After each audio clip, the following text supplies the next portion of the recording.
asking questions early is pretty essential. Silence is like Mm, super costly. People don't have to feel embarrassed in any way about asking questions. It is a complex system. The schools that make the effort to break down complexity into something much more digestible and simple, that's a signal about how mhm. they will treat you on campus. Hey everyone, welcome back to another episode of Office Hours, where we break down the latest trends in higher ed, admissions, and financial aid, and what those trends mean for students and families. I'm really excited about today's guest, Justin Draeger. Justin is the Senior Vice President for Affordability at Strada. Welcome, Justin. Glad to be here, Will. I'm glad we could finally work out a time that we could connect. Yeah, no, absolutely. And I guess just at the top, I'd love if you could just share with the audience a little bit about your background, which I think is really interesting, and a little bit about some of the work that Strada's doing. Yeah. So, as you mentioned, Senior Vice President for Affordability here at Strada Education Foundation. Strada, our North Star is pretty simple, although also very ambitious. It's the idea that every learner deserves a clear and affordable path to education and to opportunity. And if I were to put a finer point on it, we're trying to connect education to work. And that's without confusion, surprise, any sort of unnecessary risk. And we do that by focusing on five areas, making sure that opportunities are employer aligned, that students and families have access to clear outcome data, that they have access to quality coaching and education counseling, work-based learning, and affordable opportunities. And that's where I focus my time and attention with a great team and a lot of partners inside the organization. And today, I think we should be hopefully spending a lot of our time focusing on that affordability aspect. Yeah, no, appreciate that overview, and we'll definitely be diving deep into that. To kick that off, I'm curious. I know there's a lot of coverage of college cost and debt in the media of over the past few years, and I'm curious what you think the biggest misconception that the public has about paying for college. A lot of misconceptions, actually. And before I came to Strata, it's probably worth mentioning I spent almost 2 decades with the National Association of Student Financial Aid Administrators, one of the acronyms here inside DC. NASFA, which is what we lovingly called it, was the organization that represented roughly 3,000 financial aid offices at colleges and universities and trade schools throughout the country. So sort of had a front row seat as financial aid offices tried to dispel, in partnership with some of your other guests that you've had on the show, along with you, tried to dispel a lot of these misperceptions. And at Strata, in the last year, we've actually done quite a bit of work around these misperceptions through like general polling with national representative surveys. We've also done some focus group with students and families and tried to talk to them about what they understand college cost to be. Let me give it to you just sort of like a very quick breakdown. 6 in 10 Americans think college is unaffordable. Not expensive, like downright unaffordable. And that belief shows up before they ever see an actual price.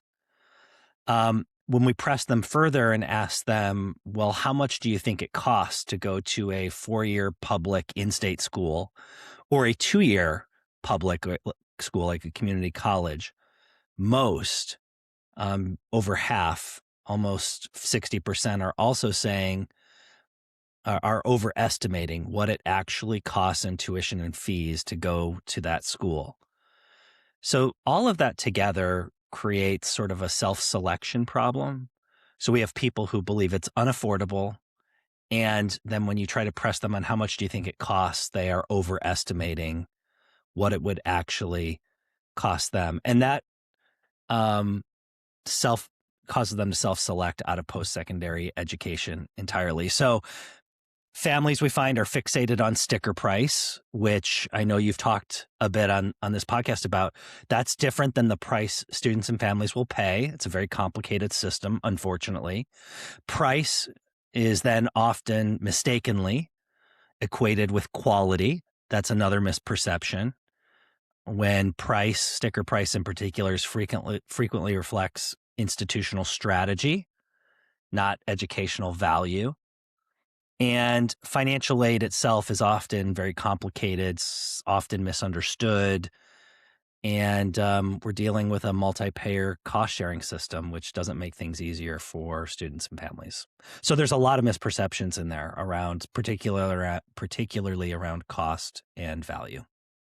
Yeah, no, really appreciate that breakdown. That's pretty stunning just to hear some of those stats. Just especially about how people are just overestimating the cost, which I think is not surprising. I imagine I don't know what the stats look like for student debt, but I imagine that is also similarly overstated for undergraduates, where I think a lot of the like really stunning numbers around student debt are including graduate school and professional school, whereas like the actual student debt at most colleges is going to be much more reasonable. And I guess thinking about that, how much debt is too much, and how should how might students think about borrowing in a responsible way, just as borrowing is a reality for so many students and families. Some of the best student and family perceptions work on student loan debt in the last couple of years was done by Third Way, another research organization here inside DC, which attempts to be sort of a middle of the road organization. And their research found that students and families are very concerned about student loan debt. And that's not a surprise, given that student loan debt has been sort of the top of headlines for many, many years now. And there's been so much policy work done around student loan debt. And what I would sort of, to kind of cut through this noise a little bit, I would just say that research has shown, one, I think we have to put it in perspective, like roughly only half of students are borrowing to begin with. So it's not as if everybody who goes to college is borrowing student loans. Now, some of that, you have to break into that data a little bit further because it does break down a little bit along income lines. But low-income students attending low and moderately costing institutions don't generally have to rely on student loan debt. So I just think there's a little bit of myth busting we have to do around student loan debt. Debt itself is not the problem. Unmanageable debt is, particularly when combined with students who are attending programs where they don't finish, or the likelihood of them finishing isn't great. So too much debt and not finishing your degree, that is a challenge. Too much debt relative to earnings, that can also be a challenge. So I think it's important to think of debt as like a useful financial aid tool when kept within guardrails. The good news for undergraduate students is that total borrowing is capped in undergraduate programs. Like the federal government only allows so much borrowing, and it's actually stepped. Like you're allowed to borrow more the further you go along in your program. And I think there used to be a general rule that we would say, which is as an undergraduate, total borrowing should not exceed like your first year earnings as a general rule. I think those sorts of rules are just sort of helpful. I think it's also helpful to think about borrowing decisions should be tied to things like likelihood of completion and your major and career pathway, not just school preference. But Will, I guess I would pause here and also just add that like I'm approaching this very clinically, and that's generally not what the college going and application process is. Like it's, for a lot of folks, it's scary, it's overwhelming. For a lot of families, it's like feels like an impossible position because there's so much stress associated with that. I think is like compounded by competitive high schools and being told. Yeah, it can also feel kind of emotional, even in like a positive way, that you want to feel this, emotional connection to a school. Yep. And I get all of that. Yep. But it definitely complicates things when you are also making this, big, high stakes financial decision. Yep. And I think you have to like acknowledge all of that and then sort of acknowledge those feelings, set them aside for a minute, but do approach it like clinically, which is to say student loan debt is a tool. It's not a tool to be, I don't buy into the argument that it has to be set aside, that you should never take loan debt. It should be manageable. it should be done with eyes wide open, and it should be tied to, as any tool, it should be used appropriately with the school and program that you are pursuing. Yeah, no, I completely agree, and I think it can be an unpleasant process. When I was a counselor, working with students and families, I think there is just something like no one wants to dig into finances and that type of way and look at the numbers. It's hard, but you do have to do that just because fast forward 4 or 5 years later, depending on how long it takes you to complete that degree, you're going to be responsible for this payment, which think for many students it's can be pretty modest and doable, but you want to think about that in the context of what your future job might look like, where you're going to live, all these like other decisions. It's just will be part of your budget that you put together. um, I think one of the cool things about Strata is just the connection between just affordability and cost and ROI and helping students, helping to think about this this continuum between college and career. I know you're just touching on makes it very clear that thinking about future earnings, thinking about ROI is important. And I'm curious what tools you might recommend for a student who's sitting there. They're, have a few different college options and, thinking about different student debt loads and just trying to make sense of that in the context of the colleges that they're considering. The good news is there are more tools available now than there have ever been in helping students and families see clear outcomes, data, and information about the schools that they are thinking about, as well as the programs of study. And they can find those readily available on the Department of Education's website. So they can go out and look at, for example, the college scorecard and other Department of Ed data sets to see what are the completion rates at this institution, how many students actually graduate and graduate on time. They can look at how many students are successfully repaying their loans, how many students default. Um, eh, I think there are some also general rules, which is generally speaking, college is still a good option, although there are caveats. And that's where it pays to maybe just pay a little bit of attention to how much it's going to cost, what are the earnings in a specific program. And that data is getting better every year as more states are coming online with wage records that give students and families and policymakers, for that matter, who enact the accountability metrics that keep us all sort of pointed in the right direction for students and families, that give them good information. Now, I guess I want to add two caveats to this. I think it's important for students and families to know that not all schools, but many schools generally operate under this philosophy, which is it's not generally our job to tell you whether you can afford to go here. Mm. Even the public ones, what they should, at the very least, they should be telling you clearly and transparently what the price is, and you should be able to make a decision off of whether you can afford. But I think most schools would stop short of saying, we're going to tell you whether you can afford. At the very least, I would say never commit to an institution unless you've seen like the price. Okay, so that's like one basic piece of advice. So I think that's important because if students or families are looking for their schools to tell them, hey, you shouldn't attend here. You can't afford to attend here. I just want to be very clear that I don't know many schools that would come out and say that to a student or family. Mhm. So it's really incumbent on the student and family to look at their financial aid offer, their net price, which is the sticker price minus all grants and scholarships, how much is being offered to them then in loans, and say, am I willing to take on that amount of loan debt as a student or parent and carry that after I graduate? The other caveat I just want to add is that all of the outcomes numbers that you'll see about an institution describe institutional performance, not necessarily student worth or effort. So I know it can be hard to see yourself in institutional numbers. There's an analysis that has to happen there. Like these are the numbers.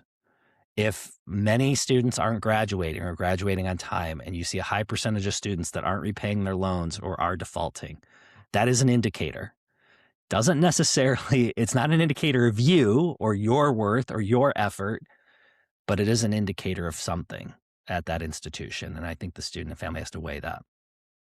Yeah, no, I think there's a lot of really great advice and guidance for students. Then, I especially think on the just getting accepted to a college and even getting a financial aid award letter. That doesn't mean that the college is necessarily affordable for you and your family. That's something that you ultimately have to decide. And schools, you know, I think maybe among like certain thinking about my experience, like in certain situations, we may not have offered students a place off of the waiting list because we just knew that it was not going to be, financially like doable for this family. But we're not going to come out and specifically say that hey, like we're going to admit you, but we're not because we don't think this is financially affordable. So just so you know, and I think that it's just underscoring this. It's you need to advocate for yourself in this process. You need to educate yourself as a consumer of a very complicated financial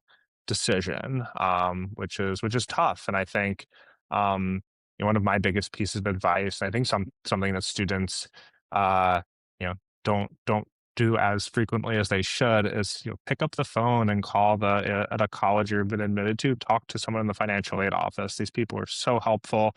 They understand the ins and outs of this. They're professionals, and they can walk you through things and really help educate you and your family. I still remember I went to a private school. I mentioned to you, Justin, for the conversation. I'm a first generation student. I remember my mom calling the financial aid office at Wake Forest University to just really like understand the nuances of this and what this would mean for my family, and different other like options as I was on campus for work study, and the student loans, and all of it, just because there's a ton of complexity. So yeah, just really reiterating that, so important. um Yeah, well, I would just build on that. You said you're a first generation student. And I was the first in my family to go on to a 4-year school, get the 4-year degree, get the graduate school degree. And I would just say, like, higher ed has gotten a lot better. And I don't know how old you are, but I'm older. And so like higher ed's just gotten better with first generation students. Um, but I would also just say that the system wasn't necessarily designed for, at least originally, for those students in mind. So asking questions early is pretty essential. Silence is like mm, super costly. And people don't have to feel embarrassed in any way about asking questions. Like, maybe I should know these things, or if I'm confused, maybe the problem is me. Like I think silence is very costly, especially when we're talking about such high stakes. And I would just also add, we've already talked about this or hit on it multiple times. Like, it is a complex system. Not all of that, maybe the majority of it, isn't the institution's fault. It's just a complex system. That said, institutions that explain costs and financial aid clearly are signaling how they will treat students on their campus.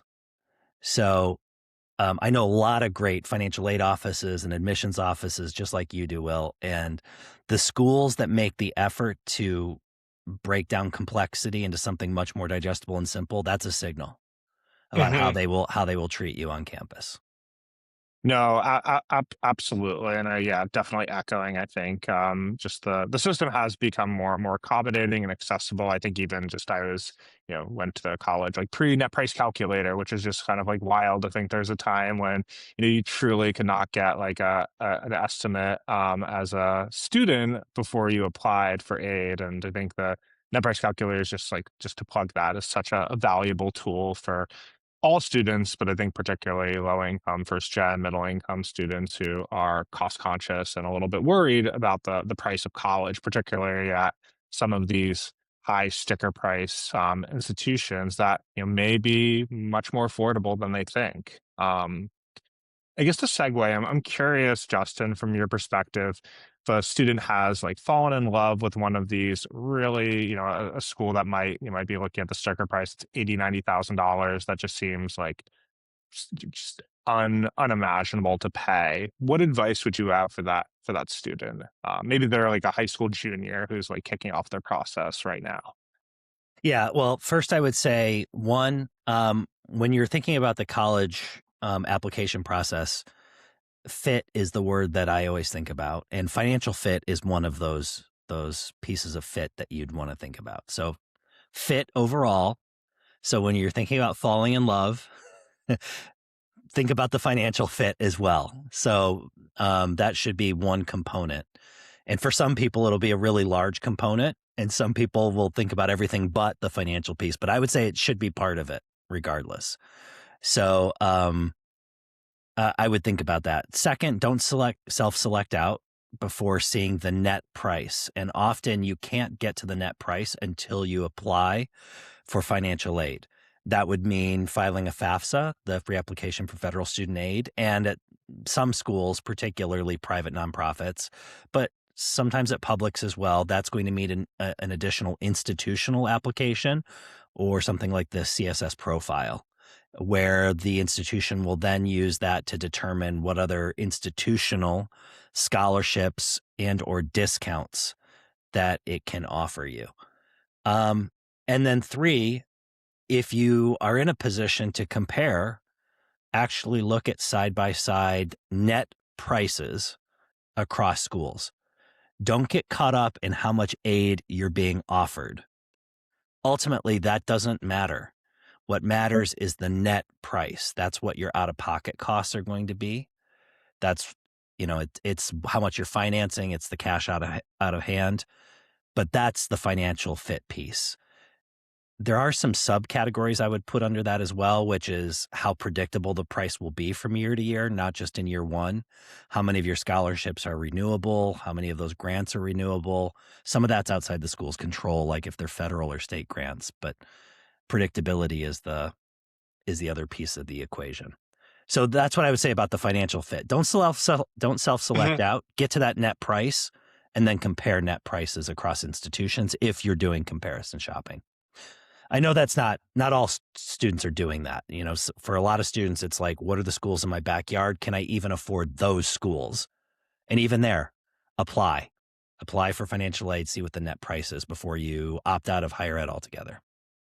Yeah, no, I think it's a good reminder that there's a similar framework to be thinking about this, regardless of, the different types of schools that you might be looking at, the different timelines, whether you're doing, early decision or early action, regular decision. It's, doing some of that homework and making sure you're comparing apples to apples, just because, yeah, it can be very complicated if you're comparing like an in-state school versus a private school versus an out-of-state public, all different types of, financial aid at these different institutions. But you want to look at what is your family's responsibility after all of that is said and done. Um, I know that in, one other area that students are always asking us about is financial aid appeals and thinking, later on in the process, are there opportunities there?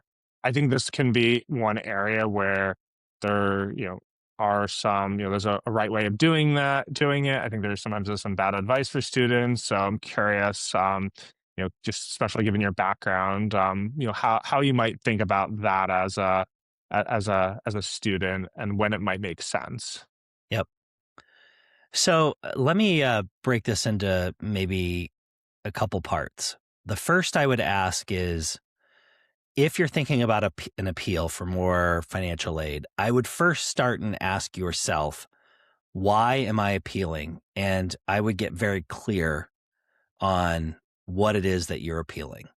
Because if it's a need-based case, like you have more financial need, the next question you would want to ask yourself is, what has changed from when you originally applied to like today, this very moment?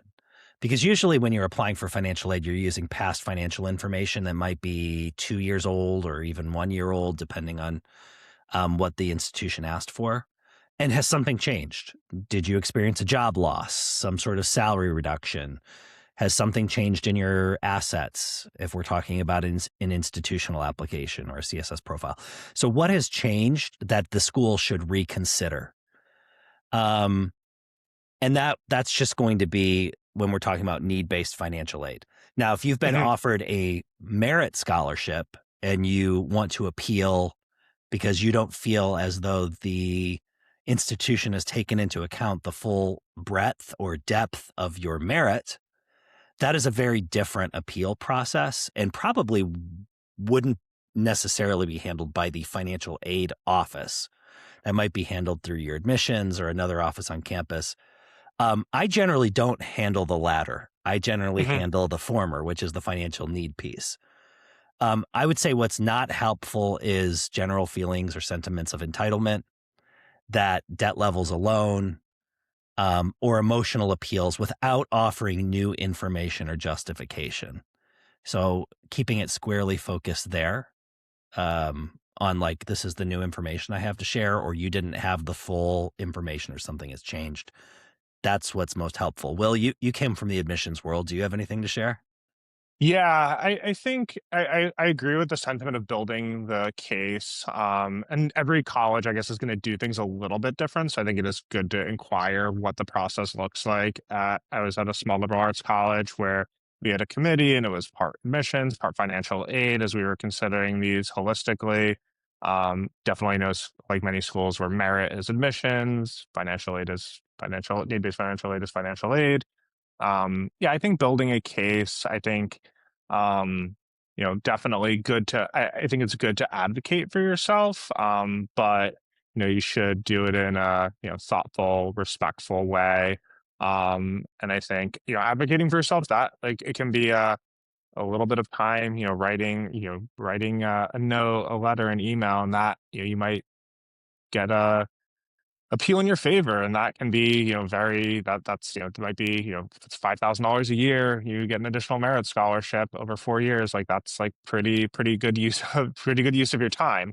um and I think my other advice is just like being aware of this type of school that you're trying to appeal to. Like if it's Princeton University, they don't have merit scholarships. They're not going to be thinking about that at all. They're probably going to be, Princeton does not, traditionally have a problem enrolling new students. So they're, probably, and they're very generous with their need-based financial aid. So there probably isn't a lot of wiggle room. So I think just being aware of the schools and what their policies might look like. Um, but yeah, I think that it's something, if you feel like you have a case, whether that's additional a scholarship elsewhere or a big change in personal, to your family's financial situation. I think it's important. One quick just example. I remember back when I was admissions, it was during Hurricane Sandy, actually, here in the Northeast. And I remember one like family, they like lost their house, and all sorts of, financial, medical bills were piling up. And, that was a strong financial aid case where we were able to make some adjustments and help this family who had committed to the college early decision. So this is actually a little bit later in the year when they came to us, and that that worked out well. And I think that's what these appeals processes were designed for. So Yeah, that's right. And for those circumstances, when it's a need-based appeal, those will usually be available even on the institution's website. So they'll have even a form that you can just download that Mhm. seeks what's called a professional judgment or a need-based appeal, and it'll actually guide you through the process. When it comes to need-based financial aid, institutions, generally speaking, are very transparent in trying to guide students and families to exactly how they go about having a reconsideration of their financial circumstances. So they're not trying to necessarily close the doors on that. I think where you tend to get into maybe a little bit of a little touchier ground is when you're trying to negotiate on the merit side. And if you're in an institution, as you pointed out, or with an institution where they don't have a super long wait list, where they are actually trying to figure out how they fill classes in dorm rooms, they very, I mean, I don't know that they're advertising this, but they very well may be willing to negotiate on merit scholarships or discounts. And Hmm. that's, I just am trying to help people understand that there's a difference between those two processes. One is financial need based, and it's a very sometimes prescriptive process in the financial aid office versus a merit. But in both cases, it's helpful to think about what am I appealing? What am I bringing to the table as an explanation? And what information am I going to be sharing other than um, I'm dissatisfied? Yeah, no, exactly. No, I appreciate these just throughout this conversation, Justin. These structures and kind of systems way of thinking about this are incredibly helpful for families and students. And just the last thing I'd mention about this, I think, especially at smaller schools, with merit appeals or financial aid appeals, like talking to your, if you're a regional admissions officer, they can be a really great like help and advocate for you in this process. I think advocate more on the merit side, as you said, on the need based side, that's going to be more prescriptive, but just can kind of help guide you. So I would not be shy about that, and it's just a good reason to reach out and build a relationship with the person who might be responsible for candidates and your part of the world. I know we're getting to time, and I think we have time for one last question, Justin. This kind of zooming a little bit out, something I think a lot about, just this kind of high discount rate model that colleges is based on. And I'm curious, I guess it's a two-part question. Is this sustainable? And if not, what in like you were to sort of create the perfect system, like do you have ideas for what that might look like? Yeah, well, maybe it's worth starting like what a discount is for just anybody that Mm, might not be familiar. So just so folks understand, when we talk about discount rates for like insiders, there is an entire model where institutions um, have a pricing system where they have a sticker price that is high or moderate to high, and then they discount that sticker price so that students and families receive a scholarship, which maybe I'll put in quotes, but it's actually a discount. And they do that for a couple reasons. One is because, from a psychological standpoint, colleges are playing very much into what students and families want. They want a scholarship, and it's not actual money that's coming in from somewhere else or even from a school's foundation. It's a discount, like a coupon that you would receive at a store. And so, but it appears to be a scholarship to a student or family. And I live in an area in Northern Virginia, Will, where I guarantee I have two kids in college, and every student and family here, or excuse me, every family, every parent that I talk to, all they talk about are the scholarship sizes their kids get. And I know damn well that what we're talking about are discounts. And there are some schools where everybody or almost everybody gets a discount, and other schools where they don't do discounts at all. So let's take the extreme examples. Community colleges, nobody gets a discount. Very like that's not a model they pursue. And other colleges where like 70 or 80% of the people are getting mm, a discount. And all that to say is it's a pricing model. Some people are paying higher prices. Some people are paying lower prices. It's very opaque. We have research that's showing that it's actually creating a lot of unfortunately distrust because the opaque pricing is not clear. People don't know if they're paying a fair price because they don't know what they're paying relative to their peers.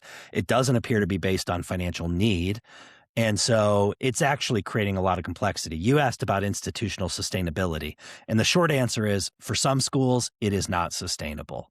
For other schools, it is very much sustainable. The other piece of this pricing model, though, is that for those who are paying higher prices, they are ultimately offsetting other forms of discounts or need-based aid for lower income students. So is it sustainable? I don't know if it's sustainable on two fronts. Financially, I don't know. For some schools, not. For others, maybe. And for other schools, probably.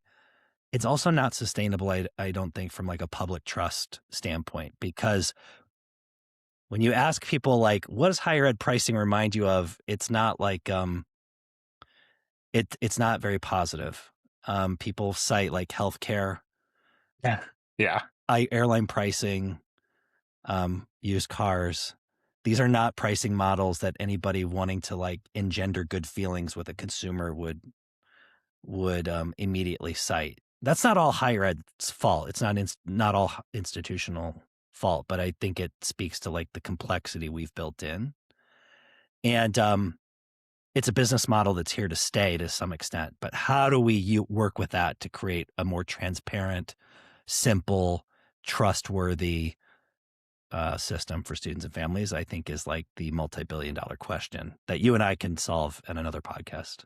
Yes. No, it's something that specifically this past year, a new baby. She's going to be 1 in a couple of weeks, and just everyone Congratulations. asks, thank you. You're welcome. Everyone just asks like, oh, what, thinking about like college, like, 17 years, and we're putting money in the 529 and all of that. I was like, I just have no idea. Like, I can just say I don't like where things are going when you sort of do the math and you project out, what college tuition will look like, but who knows? It might be a completely different model. I do, hope that there's continued improvement, innovation, just to make this better for families, repair that trust. I think it'll be better for colleges as well. Just I think it becomes a very, very, very complicated thing on the institutional side just to operationalize and deliver.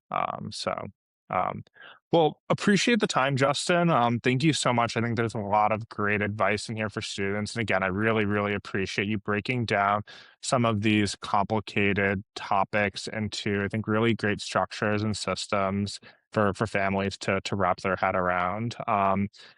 Is there anywhere good where folks can find you online, or the work of Strada Education Foundation, and we can plug that in the show notes? Well, certainly, if folks want to keep up with our research and our policy agenda and all the work that we're doing across the organization, not just on affordability, but our other focus areas, please visit us at strada.org. And the best place to find me, which I'm not super active on social media, but is LinkedIn. So I'll drop my LinkedIn profile for you in the show notes.